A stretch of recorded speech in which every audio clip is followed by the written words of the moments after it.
شهادات التقريب، هذا حد العالم، هذا طالب، هذا راسخ والى اخره.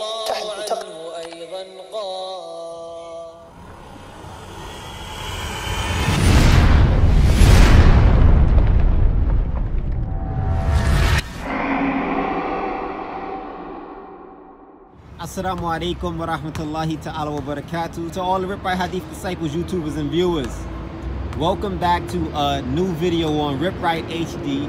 And today I got the bro D-Rock Team Wingate in the building, y'all.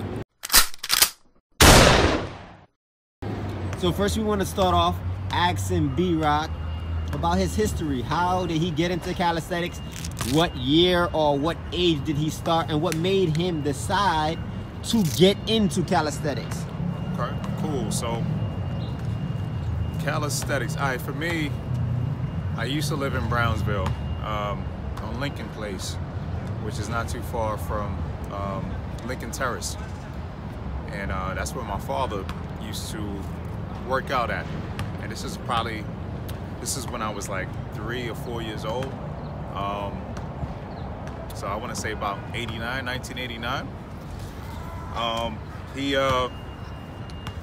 He used to take us to the park, not only to work out, but to show off his kids. So we would do like push-ups and stuff. Like he used to be well versed in like karate and taekwondo and all that. So he would take us to the parks and practice pushing up and all that. So my first experience with calisthenics was when I was like 4 years old. And then I moved from there when I was 6 because of a fire in my building to around Wingate. And from 6 years old, pretty much from 6 years old to now is when I was exposed to, calisthenics. And my father was initially the person that introduced us to it, trained us. From 6 years old to about now, between 4 to 6 years old, that's when I was exposed to it. So what made you start up with Team Wingate? Just because that was what was in the neighborhood, or you just? Well, so Team Wingate, actually a really deep question. My brother used to work for Bally's Fitness. That was a couple years ago. That was a long time ago. And then he, I think he was introduced to Clay, who's a barber. Shout out to Clay, man, bartender. My man Clay is definitely a big tool in this whole thing right now. So Clay now, I was introduced to Clay by my brother Cruz, who's also a part of Team Wingate. Very brief introduction. I went my way, Clay went his way. My brother, me and my brother worked out. And I think about probably like a year or two, I was going to Miami and I needed a haircut. And the barber, Clay, his shop was open really late. So I was able to get a haircut at his shop, not knowing that I met this brother before. I go into his barbershop, and then I asked him, I said, "You cutting hair?" He said, "Yeah." So from there, he looked at me, he said, you Carl's brother, you Cruz's brother. And I said, "Yeah." He said, "I'm the guy from, Bally's." I said, "Oh, right, okay." He started, coming back to me. Eventually, he said, "Yo, I know you work out. Have you seen the whole bartenders movement?" And I didn't know what it was. So he then popped in a DVD. I saw all the clips and all that. And from there, I was inspired. I said, "Oh, this is like what we do at Mampa." So I told Doc. Doc is my boy. Me and Doc knew each other for years. I told Doc, I said, "Yo, look at this video." Clay showed it to me, or whatever the case is. And I think Doc seen the video from that point. And Clay told me, he said, "Yo, I know these brothers. I know the bartenders. If you guys ever want to, do something like on the videos, let me know." So Doc, so Clay said, so I said, "Yeah, sure, no problem."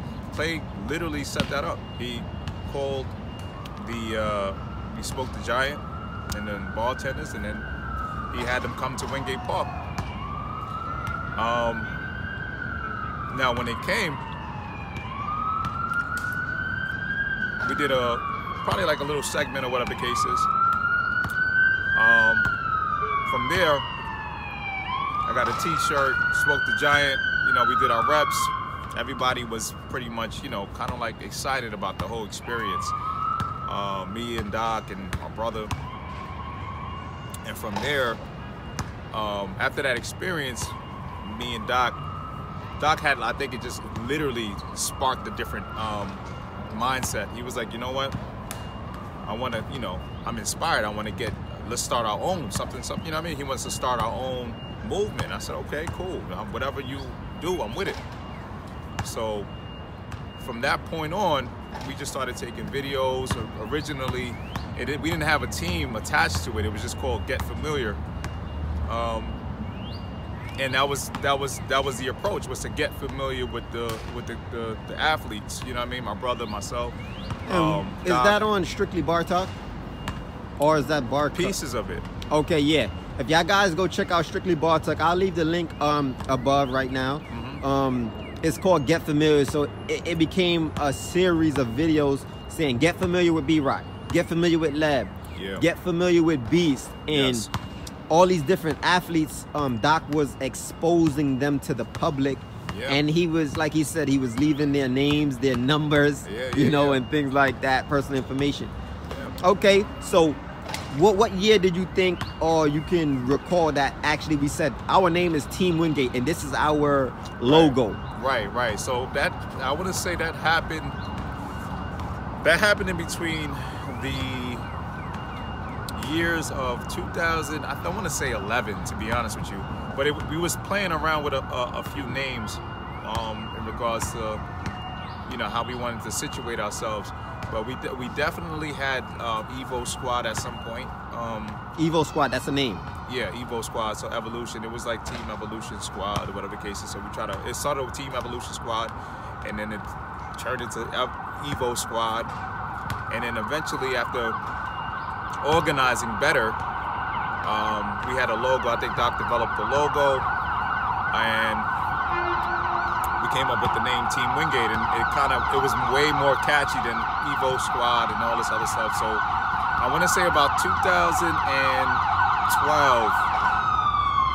if I could recall, I could be wrong, but 2012, 11, that's when everything was solidified as Team Wingate. Okay, so at this time, you had like, was it just you guys working out that was Team Wingate, or did you have other teams that was coming, or did you have other guys that was coming and then eventually branched off and became their own team? Well, to be honest with you, Barbarians, Zeph, he's the one that solidified his team first and influenced us to like, yo, like let's try to, you know, make a business out of that. So yeah, I want to say Zeph is the one, and we knew about beast mode and bartenders and all that, but we wasn't really trying to, you know, solidify a team, but we worked out with Zeph and Barbarians and all that, and with that, I think with that Zeph's vision, he saw something different. So he was like, yo, listen, I think it's better to create a team, you know what I mean, within the Team Wingate, you know what I mean, just for purposes, like I said, for business, or, you know, just identification purposes, you know. So yeah.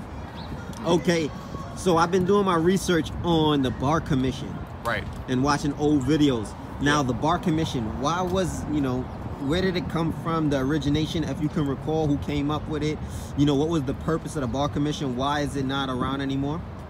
The Bar Commission, man, that's a good one. The best person that would be able to explain that would definitely be Tech, Zeph, even Form to a degree, Doc. Okay, but so from my recollection, there was, so the Bar Commission had multiple groups in it, but let's multiple different teams. Yeah, multiple different teams. But let's just say, you know, Beast Mode had their own their own style. Let's say barbarians had their own style, bartenders had their own style. Whoever gravitated, or whatever companies, or whatever, however anybody promoted their brand, and whoever gravitated towards it, it kind of separated. And it's not intentionally, but you know, we couldn't unify all at one time when we needed to. I know barbarians had a lot of exposure at one point, and Team Wingate didn't. You get what I'm saying? And we just had a different type of fan base than barbarians, and same thing with beast mode and bartenders. So initially, like, the bar commission again was avenue for all of us to unify. You get what I'm saying? And to be honest, we're still very much unified, but it's not organized in a way where we can all collectively get things done the way we need to. You get what I'm saying? So, but the bar commission, definitely, if you want to hear the real story behind that, those are the people that you need to talk to. Zeph, Tech, Forum, Doc, because those are the guys that kind of are the faces of that. Okay, right now in this point in your life, right? After going through working out since you've been 4, being exposed to it, calisthenics. Yeah. Where would you say you're at now in your calisthenics journey? Active, inactive? You know, do you still have the same mindset when you were younger? What's your feelings? How are you feeling about this? That's actually a good question. I'm very much so big a part of the culture. I'm always a fan of the culture. Personally, I like to work out to stay healthy. You get what I'm saying? To keep my mind sharp. But as far as like being active physically, after a while, this does take a toll on your body. So you definitely have to, you know, be mindful of what it does to you physically. On the mental aspect, I use that. You know, I think I stated this in one of my other videos. I use that hunger, that momentum, just to continue doing other things. Like I'm more so connected to a lot of the mental health and the sports psychology of it as of now, because I'm always intrigued about the body, but I'm also very intrigued about the mind. So majority of my content as of moving forward is tailored towards mental health, sports psychology, and understanding the mind around the athletes. Okay, so don't let this guy lie to you, man. I just seen this guy do the 50-100. He did a bunch of exercises. Yeah. This guy's in tip-top shape. Yeah. Okay, now, right now, B-Rock is establishing a platform. Can we put this out there, or is this still on a low?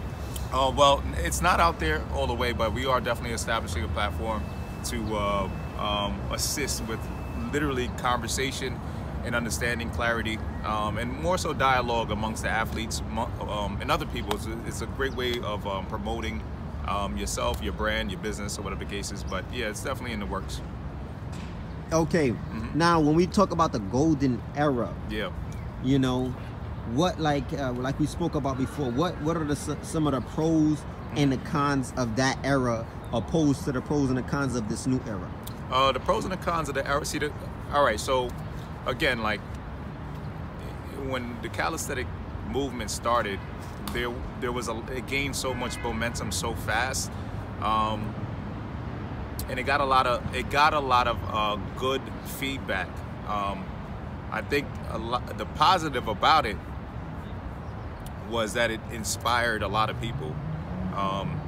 It opened up branches, it opened up opportunities. A lot of people grew and found confidence within themselves through calisthenics. The negatives, obviously, is you know, I mean, the unifying part of it. There's a lot of big egos. There's a lot of strong personalities. But with that, there's a lot of distance too. So there is a lot of separation. There's a lot of misunderstanding. There's a lot of lack of communication amongst us. And as I grow, right, from the golden era, I understand it from that point. I was a young guy when I first started. I seen a lot of disconnect, and this new generation now, they're more, I guess, naive to the game. They don't really care about the competitive nature of egos. They just want to, you know, just provide content and have fun with it. So right there's a medium that I fit myself in where we could have fun with it, but we also could have great conversation and great dialogue amongst each other. And that's why I support what you're doing at this point, you know what I mean? Because you are extracting a lot of that stuff out. So yeah, again, like the golden era, the positives is that they inspired everybody. They got a lot of things moving. We got exposure, a lot of things were created from the golden era. The new generation, or tier 2, in other words, I feel like has the opportunity to kind of like find that medium point where both of us can kind of like see eye to eye and you know, start moving this thing in a different direction. Okay, so now can you give us some of your mentors, you know, including like your father or your brothers or whoever in your family, as well as outside of your family, that helped you? I mean, even if it's with form or anything, some people that, you know, helped you along this journey to get where you're at now. Okay, yeah. Doc is definitely one of my mentors when it comes to like being humble and very selfless, you know what I mean? Because me and him we always bumped heads about, you know, why does he do this just cause, you know, like you should be getting paid for this, and a lot of his selflessness is what motivated me, and it took time for me to understand it. Like, okay, yeah, you know, there's a lot of reward with selflessness. Obviously my father was definitely a person that you know, started me off with this thing. Zeph, his consistency is crazy, you know what I mean, physically. Like I trying to catch up to Zeph now is crazy because he's getting older but getting stronger at the same time. Tech that's my guy. Me and Tech had conversations before, and some of his words still stick with me to this day. And it wasn't really more so about calisthenics, it was just about life. So Tech has a lot of like influential conversations. I had a lot of influential conversations with Tech. My immediate circle, you know, my guys Jomo, Flo, my homeboy Flo, at some point you would talk to him in regards to health and how that was important, your diet and stuff like that. I took a part of that from him. Beast is definitely a big influential name in his game because of the energy he brought to the calisthenic world. Giant, definitely one of them. Giant was definitely influential. You know, he was able to expose what we do and what we love to do on a bigger platform. Who else, man? I got a shit ton of names, man. Calisthenics Kings, he's a Libra, that's my guy. We've had conversations. His consistency is something I look up to. But yeah, man, like for the most part, the bigger names is where the bigger name. Oh, also D300, because he's actually one of those guys that kind of went beyond what people think, you know, especially being over 300 pounds and moving the way he does. That was really good. Like he's definitely an influential person in this game as well. If you could find him, you know, let me know. Who else, man? Ed Barstar is cool because he kind of went against the grain of everything. He took a chance and people threw stones at him, and then he kept it moving. That's very influential from my perspective. Like, yo, it doesn't matter what you say, how you say it. You have a goal, you stick to it, you move forward regardless, you know? So these guys, these names, Hannibal, had a brief conversation with Hannibal. We bumped into each other a few times in life, but also very humble. He's very, I take all of these qualities, man, because again, when you have such a physique and a powerful appearance, a lot of people challenge you, a lot of people throw stones, a lot of people say things about you, but you know, again, consistency in your mental capacity and how well you are diverse with that says a lot about your character. So it's beyond the physical for me. It's more so about the person's character and energy. Yeah, those are my guys. Okay, so what I'm doing here is I'm bringing up bar history. Yep. What do you see, you know, like the overall outcome of doing exactly what I'm doing. If you could foresee something, you know, just thinking about it like, oh, this might bring this result or that result. Yeah. Again, I support you because you are uprooting a lot of the history, right? And what I see, the benefit of that is it's allowing dialogue to be started. And I know you guys, I'm always a part of the culture, so as I'm getting older and as you're getting older, you know, we start to see things that we could contribute. And by doing this, right, by exposing a lot of the histories and you know, uplifting a lot of different dialogues, like I said, you're contributing to the game in a way where we can now think, you're sparking awareness, in other words. And because you are now sparking awareness, different questions are starting to be asked, and this is allowing people to answer them. You get what I'm saying? And I do see, hopefully, in the future that all of us definitely can have a good sit down, you know, even if nothing happens from it, but just to have a sit down, you know what I mean? Just kind of like understand each other. Yeah, just to have a classic moment where all of these great minds and personalities came together and we just had a good old sit down, you know? I think it's needed. It just shows brotherhood, and you know, especially around this time when everybody's divided and we got all of these kings together, you know, let's sit down and have a conversation. Sometimes that's what all of this is for. Sometimes people do a lot of things for attention and clout, you know, but it's literally just a subconscious cry for help, and that's what this is about. You get what I'm saying? Sometimes we just need to hear the souls of these people behind these great ideas.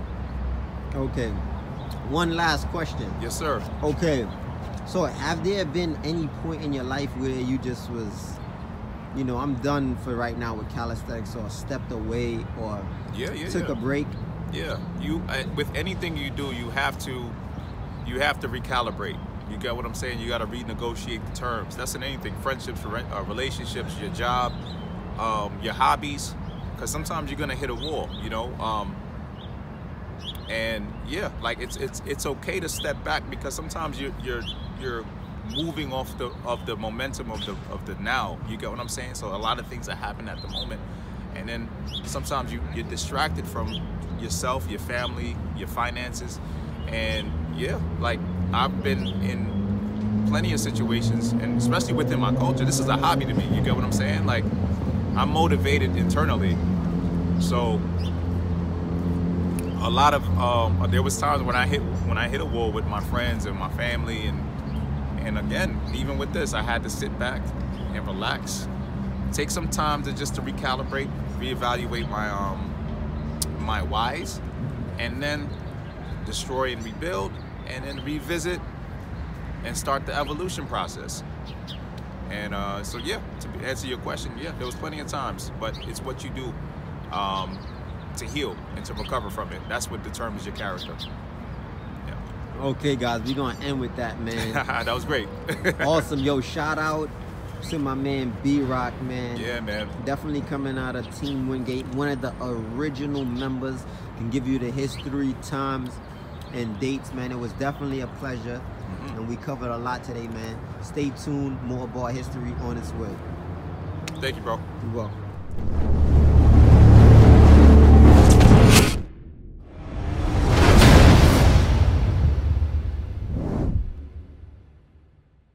Indeed, in the body, literal translation, is a lump of flesh, a piece of meat. إِذَا صَلَحَتْ صَلَحَ الْجَسَدُ كُلُّهُ. And when that lump of flesh